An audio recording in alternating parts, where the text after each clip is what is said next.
అందరికీ నమస్కారం. సునీ వ్లాగ్స్కి మీకు స్వాగతం. నేను మీ సునీతని. ఈరోజు పండుగప్ప చేపల పులుసు చేద్దాం అనుకుంటున్నాను నా స్టైల్లో. ఎలా ఉందో చూడండి, మీరు కూడా ఒకసారి ట్రై చేయండి నా స్టైల్లో. చూద్దామా ఎలా చేయాలో. ఇదిగోండి, చేపల పులుసు చేద్దాం అనుకుంటున్నాను నేను.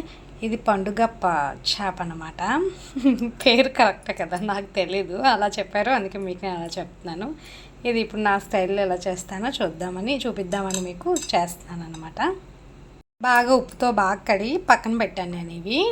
ఇందులో కొంచెం ఉప్పు వేస్తున్నాను, ఇప్పుడు కొంచెం కారం వేస్తున్నాను నేను. ఇప్పుడు ఈ ఉప్పు కారం ఈ ముక్కలంతా బాగా పట్టినట్టుగా కలిపేద్దాం. కలిపేసి పక్కన పెడదాం. ఇదిగోండి, ఇలా బాగా కలిపిస్తే ఇలా ఉంచాను అనమాట. తర్వాత ఉప్పు కారం అంతా వీటికి పెట్టేసి ఉంటుంది కదా అని చెప్పేసి ఇలా కలిపాను, చప్పగా ఉండకుండా. ఇదిగోండి, మిక్సీలో కొన్ని ఉల్లిపాయలు వేసాను నేను. ఆ చేపలకు తగ్గట్టుగా మనం వేసుకోవాలి. నేను ఒక 3 ఉల్లిపాయలు వేసాను అనమాట. కట్ చేసిన ముక్కలు ఇలాగ ఉల్లి ముక్కలు వేసాను. ఇప్పుడు ఈ ఉల్లి ఇలాగే మిక్సీ చేసేయాలి, ఇంకేమీ వేయకుండా. ఇదిగోండి, ఉల్లి అయిపోయింది కదా. ఇప్పుడు టమాటా వేస్తున్నాను అనమాట. 2 టమాటా వేసాను నేను. ఇది సపరేట్గా మిక్సీ ఆడించాలన్నమాట. ఇదిగోండి, ఉల్లిపాయ టమాటా ఇలా మిక్సీ చేసి బౌల్లో తీసుకొని ఉంచుకున్నాను. ఇదిగోండి, వెడల్పు కళాయి తీసుకున్నాను నేను. స్టవ్ ఆన్ చేశాను. ఇదిగోండి, కళాయి హీట్ ఎక్కింది కదా. ఆయిల్ వేస్తున్నాను నేను. ఇప్పుడు ఆయిల్ కొంచెం ఎక్కువే పడుతుంది, చేపల పులుసు కదా. ఇదిగోండి, ఆయిల్ మరిగింది కదా. కొంచెం మెంతులు వేస్తున్నాను నేను. ఇదిగోండి, కొంచెం ఆవాలు వేస్తున్నాను. 4-5 పచ్చిమిర్చి మధ్యలో కట్ చేసి వేస్తున్నాను. కరివేపాకు వేస్తాను. ఇప్పుడు ఉల్లి ముద్ద వేసేస్తున్నాను ఇందులో. బాగా కలుపుదాం. బాగా పచ్చివాసన పోయేంత వరకు ఫ్రై చేయాలన్నమాట. చిన్న నిమ్మకాయ సైజ్ అంతా చింతపండుని మనం తడిపి పెట్టుకోవాలి పులుపు కోసం. ఆయిల్ సపరేట్ అయింది కదా, ఉల్లి బాగా వేగినట్టు కొంచెం అల్లం వెల్లుల్లి పేస్ట్ వేస్తున్నాను నేను. వెల్లుల్లి కూడా పచ్చివాసన పోయేలాగా వేపాలన్నమాట. వెల్లుల్లి కూడా బాగా ఫ్రై అయిపోయి ఆయిల్ ఇలాగా సపరేట్గా అయింది కదా. ఇప్పుడు టమాటా ప్యూరీ వేసేద్దాం.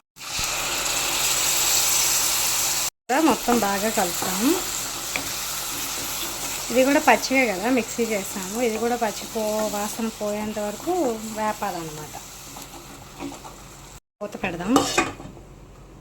మూత తీస్తే ఎలా ఉందో. ఇదిగోండి, కొంచెం ఆయిల్ సపరేట్ అయింది, ఇంకా కొంచెం వేగాలి, ఇంకొంచెంసేపు ఉందాం. ఇదిగోండి, చూసారా ఆయిల్ ఇలా సపరేట్ అయింది అంటే బాగా వేగినట్టు అనమాట. ఇప్పుడు ఇందులో వేస్తున్నాను, కొంచెం కారం వేస్తున్నాను. మీరు చూసుకోండి, ఇందాక చేపల దగ్గర కూడా కారం కలిపాం కదా, దాన్ని బట్టి మీరు కారం చూసుకొని వేసుకోండి. కొంచెం సాల్ట్ వేస్తున్నాను. సాల్ట్ కూడా ఇందాక కలిపామే, అన్నీ చూసుకొని వేసుకోండి. ఒకసారి ఇదంతా బాగా కలిపేద్దాం.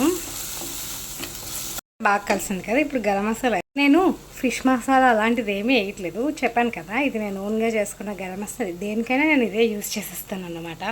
వేస్తున్నాను నేను. బాగా కలిపేయాలి ఇదంతా. ఇది బాగా కలిపేసాను కదా. ఇప్పుడు చింతపండు పులుపు వేస్తున్నాను నేను. 1 కప్పు వాటర్ వేస్తున్నాను నేను, అంతే 2 కప్స్ ఓన్లీ. బాగా ఒకసారి కలిపేద్దాం. కలిపిన తర్వాత ఇలాగ ఉంది. నేను కొంచెం చిక్కగా చేద్దాం అనుకుంటున్నాను కాబట్టి వాటర్ తక్కువ వేసాను. మీకు కొంచెం అది చేప ముక్కలు ఎక్కువగా ఉంటా అలాగైతే నీళ్ళు కొంచెం వేసుకోండి. పులిపైన ప్రాబ్లం లేదు, పులుపు చూసుకొని వేసుకోండి. ఇప్పుడు ఒకసారి మూత పెట్టేద్దాం. ఇది మూత పెట్టేస్తాను. ఇది ఎలా ఉందో బాగా ఒక తెరలు వచ్చిందన్నమాట. ఇప్పుడు చేపలు అందులో వేసేద్దాం. ఒక చేప ముక్క ఇలా వేసేస్తున్నాను నేను.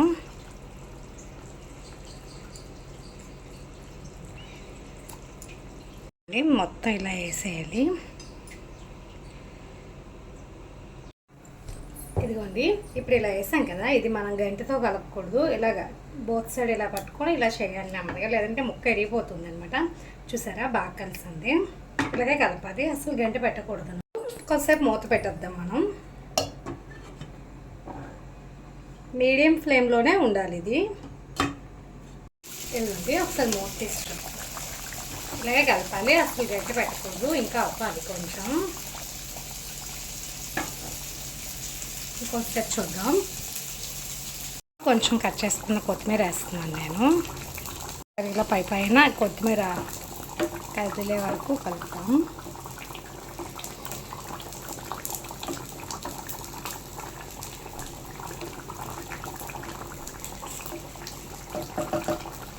చూడండి, స్టవ్ ఆఫ్ చేసేద్దాం. చల్లగా అయితేనే చేపల పులుసు బాగుంటుంది. చాలామంది వేడివేడిగా కూడా తింటారు. స్టవ్ ఆఫ్ చేసేసాను. చల్లగాక బాగుంటుంది. మీరు కూడా ట్రై చేయండి. ఇలాగా ఎలా వచ్చిందో నాకు కామెంట్ చేయండి. ఇంతేనా చేప పులుసు, పండుగప్ప చేప అండి తీసుకున్నాను నేను. ఒకసారి ట్రై చేయండి ఇది ఇలాగా. ఓకేనండి, థ్యాంక్ యూ ఫర్ వాచింగ్.